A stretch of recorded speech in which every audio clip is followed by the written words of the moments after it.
Hello YT family. तर तुमच्याकडे पण अशाच शेळ्या चपात्या राहतात का? जर अशा चपात्या राहत असतील ना तर काय करायचं, मिक्सरला त्या चपात्या वाटून घ्यायच्या. इथं माझ्याकडे 4-5 चपात्या राहिल्या होत्या. तर सारखं सारखं चिवडा काय करून खायचा तर असं म्हटलं आणि म्हटलं एक गोड पदार्थ तर करावा. तर इथं आमच्या इकडं या पदार्थाला मलिदा असं म्हणतात.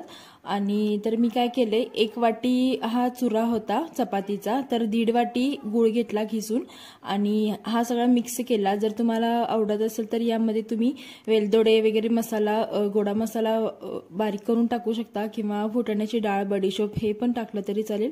आणि जर असे मोठे मोठे गुळाचे तुकडे असतील तर त्यातून काढून घ्यायचे आणि हे छान घासून घ्यायचं, एकमेकात मिक्स करून घ्यायचं आणि तूप आणि गरम दुधासोबत खायचं. इतकं छान लागते ना, मस्त लागते. तर ही रेसिपी एकदा ट्राय करून बघा आणि चॅनलला सबस्क्राईब करा. Bye bye.